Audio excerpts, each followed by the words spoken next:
Beacon Festival office. Oh, hello. I want to check some details about the festival. I know tickets are running out fast, and I haven't got access to the internet at present. My computer's down. OK. Well, the first activity is on June the 19th at 7 p.m, and it's a concert with local musicians performing. Oh, lovely. Is it in the theatre, like last year? Yes, that's right. And for the next activity, on the 20th, the time's changed. Is that the tour? Yes. Now, it does say on the tickets that it's a 3:40 start, but that's an error. There wasn't time to update them, unfortunately, so it should say 4:30 instead. The correct time is on the website, though. Oh, right. Because one of my friends wants to go on that, to see Beacon with an expert and find out about the town and its history. Does she need to get a ticket in advance? No, just turn up at the station where the guide will be waiting. They'll start from there, and I think the plan is to stop for a break in the park. And there's no charge for the tour. And the tour will finish with a visit to the 16th century mill where they used to make flour. It's recently been restored. Fine. And then on the 21st, there's an all-day event for children. Oh, that could be good for my visitors. They're bringing theirs, you see. Right. Well, the plan was to have a painting competition for the kids, but it's now going to be cooking instead, and there'll be prizes for all the different age groups. Oh, great. And it's in Beacon Community Centre. Oh, yes, I know where that is. They don't need to bring any ingredients, but they'll need to have a plate to put whatever they've made on so they can display it and then take it home. Sounds good. And are they going ahead with the fireworks in the evening, or is that cancelled? There was an article in the paper after last year's display which suggested it might not be happening again. That's right. No, that's still on. It's getting more popular each year, and having it in the town square was starting to be a bit difficult because of the numbers, which is why it's next to the river this time. It'll be easy for large numbers of people to get to. Yes, of course. I'm sure there's lots to look forward to.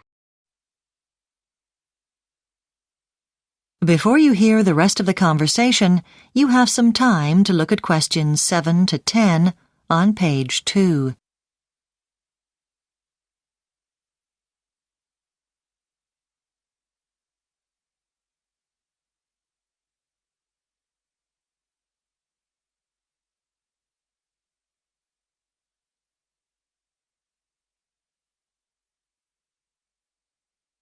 Now listen and answer questions 7 to 10. OK, now, I just want to check how it's going to impact on me as a local resident. I mean, some people last year thought it was too noisy at night. Yes, I know. And that's why this year, evening events won't go on beyond 11:15. I know previously some activities lasted until 11:45. And the new time applies now to all the events, every evening. OK. And another change, perhaps you know about this already, is that because of high visitor numbers, parking in the town centre isn't going to be allowed. It'll be outside town. Oh, yes, to keep the streets clear, I suppose, for all the visitors. I did know, actually, and it's not really going to be a problem for me. Right. I mean, I can just walk into town from my home. OK. Well, anyway, if you want to check any more details about the festival, once you're back online, you can look at www.events.com. And you'll be able to comment on what activities you enjoyed, and what would really help the organisers would be if people could use the website to give feedback about what they enjoyed and that kind of thing. This will help them plan for next year. That's probably a good idea. And with pricing, I know local residents... That is the end of section 1. You now have half a minute to check your answers.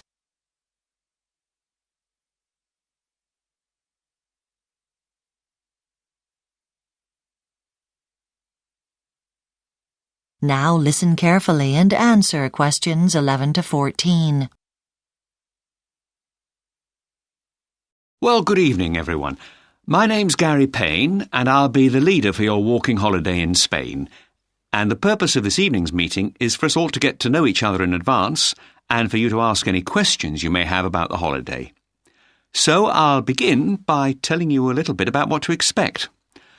Now, the ferry crossing from England to Santander in Spain takes about 24 hours. We'll be sailing on the Prince Regent, which was first launched in the 1980s. As well as the crew of 160, it can accommodate about 2,000 people and 600 cars, and it sails at an average speed of 37 kilometres an hour. There'll be an onboard map on one of the decks which charts the ship's progress during the voyage. Although our minibus will be on one of the vehicle decks in the boat, access to these decks is prohibited during the crossing, so when you leave our bus, you'll have to take everything that you're likely to need with you, like toiletries or books and magazines. In fact, it's probably a good idea to put these things in a separate bag beforehand. You shouldn't need snacks on board as meals are provided, and they're quite substantial. And if you don't feel well or get a headache, you can get tablets from me. I always carry an adequate supply.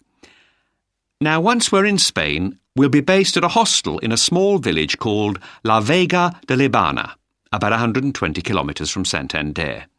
It's a very picturesque area that's retained a lot of its traditional industry and culture. The hostel accommodation's fairly simple. There are bunk beds, and each room holds 4 to 8 people. But the bathrooms and showers are of a high standard. The hostel residents have the use of tennis courts nearby, if you feel like a game. We'll be given breakfast and an evening meal at the hostel. In general, the hostel is relaxed, but there are a few rules which the owners enforce strictly. Smoking is not allowed anywhere inside the building, and food and drink is banned in the dormitories. Any chairs or tables which you take outside into the gardens must be returned every evening to their original place. And finally, the doors are locked after midnight out of consideration for other guests who are trying to sleep. Before you hear the rest of the talk, you have some time to look at questions 15 to 20 on page 4.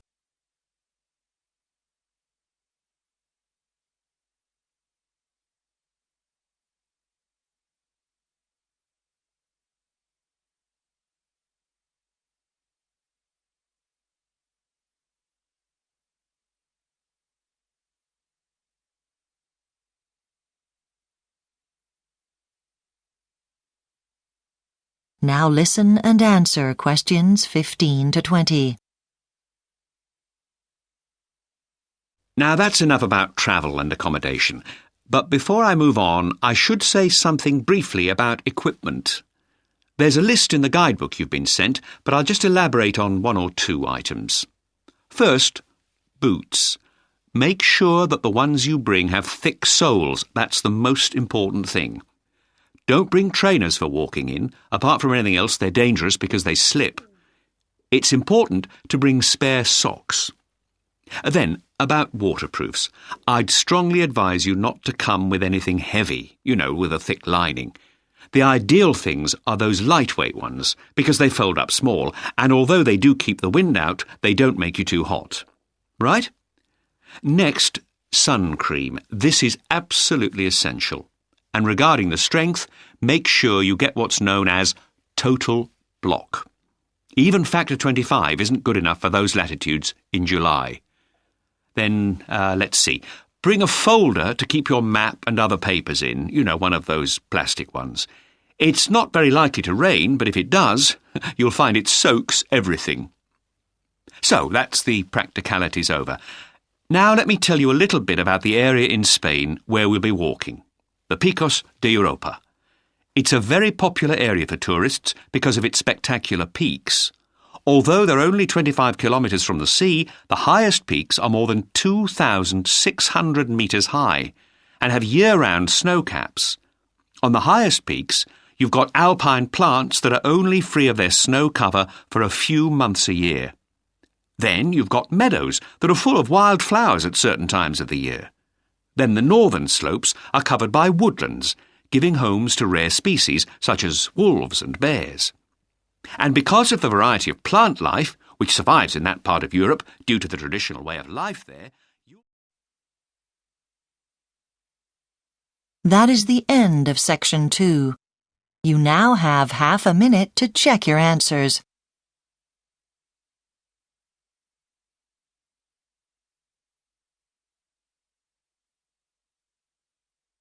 Now listen carefully and answer questions 21 to 24.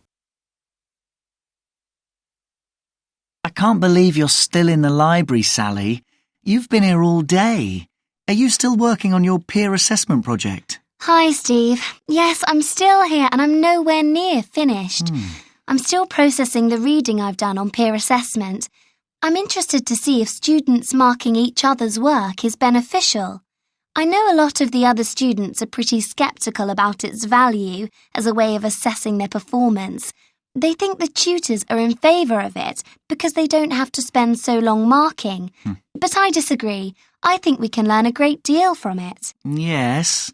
I can see one advantage being that it saves time spent going over things in class. Well, initially it doesn't seem to work that way, and it can be quite a time-consuming business because sometimes things have to be marked again if the tutor thinks the students' assessments aren't reliable.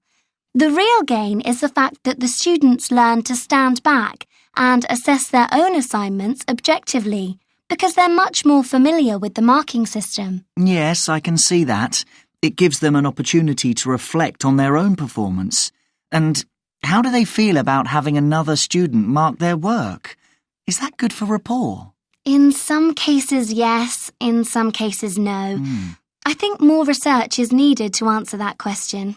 What happens if a tutor notices that the marks for a particular assignment seem wrong?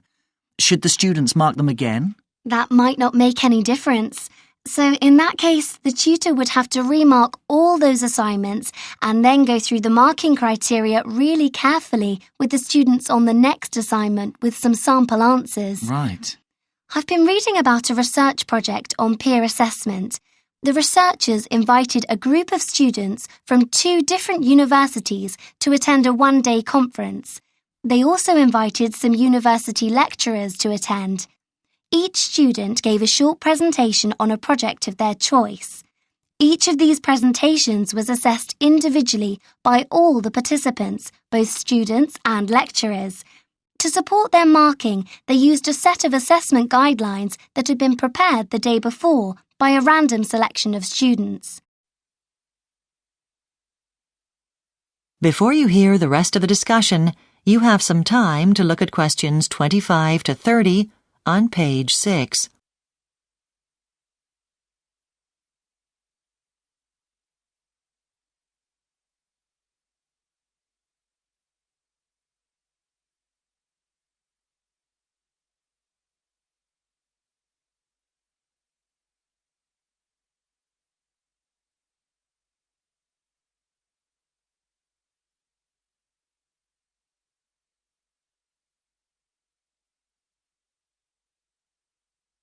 Now listen and answer questions 25 to 30. So, were the student markers reliable? Well, comparisons were made between certain categories of student markers and the group as a whole, including the lecturers. The findings showed that there were some variations in the way different groups marked. Gender did come into play, for example. I expect the male students were more generous when marking female presenters, were they? Quite the reverse, actually. They were harder on the female presenters than on the males, which wasn't what I'd expected either. Did female students show any bias towards male presenters? Interestingly not. So, does that suggest women are fairer and more reliable markers than men? Well, I wouldn't go that far. It's only a small sample. But significantly, the results showed that when women marked other women, this didn't affect the grades they gave. What about age?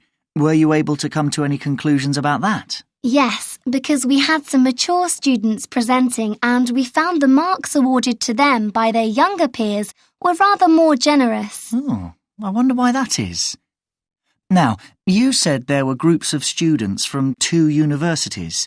Did they tend to favour students making presentations from their own universities? It didn't seem to influence marking one way or the other, which is quite encouraging. We'd been interested to see if students' personal relationships affected their objectivity. One striking variation, though, was in the students who'd been asked to help devise the criteria for the marking scheme.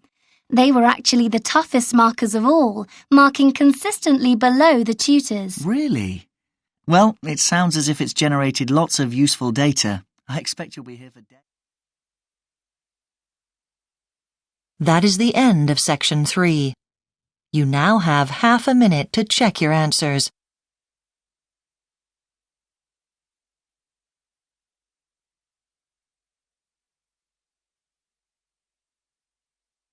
Now listen carefully and answer questions 31 to 40.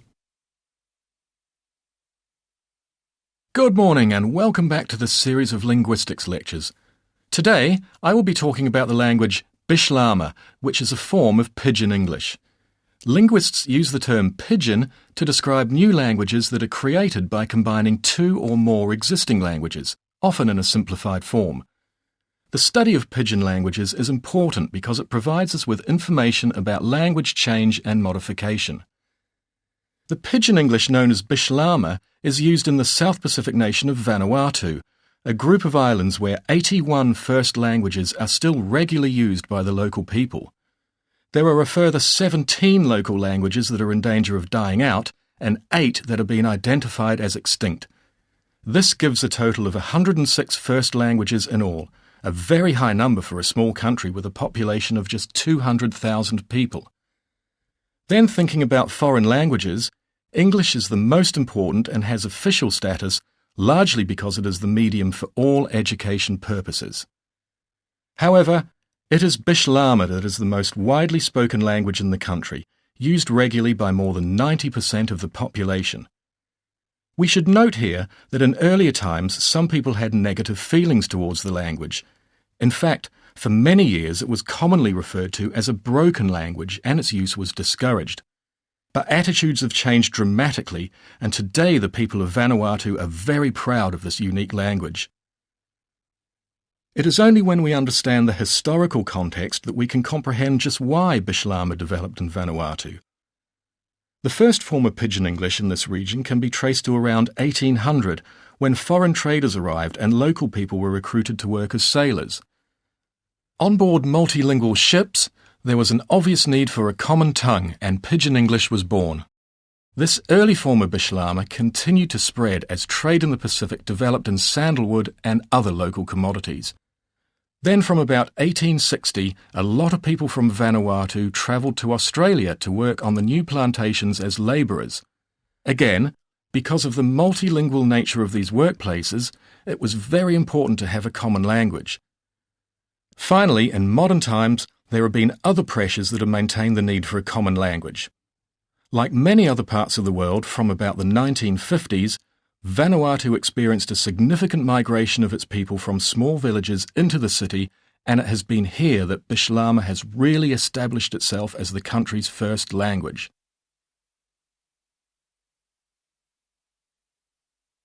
So then, how can we describe the language itself? In general terms, Pidgin languages can be defined as extremely simple versions of the original language.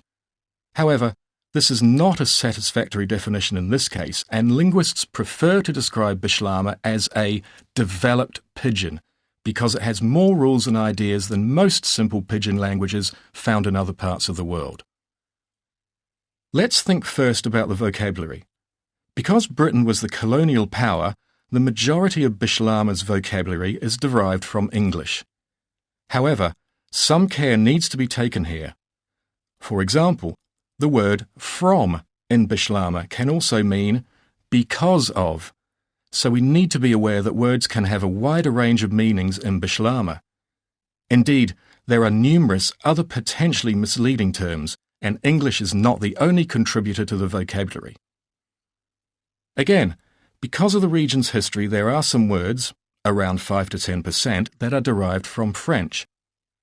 Then, a relatively small number of words have been taken from local Pacific languages. Usually this is the case where there is no English equivalent for naturally occurring phenomena or to describe some aspect of the culture that is unique to the country. Finally, a word about grammar. Although the vocabulary is based largely on English, it's important to note that the grammatical structure of Bislama is derived from patterns common in the local languages of Vanuatu. So, for example, there are two distinct pronouns meaning we. One means I and you, and another means I and some others, but not you.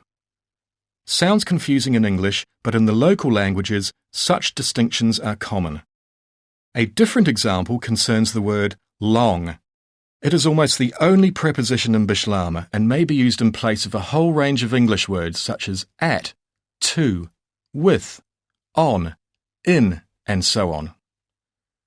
Well, that is the end of the formal part of the lecture. If you have any questions now, I'll be most happy to answer. That is the end of Section 4. You now have half a minute to check your answers.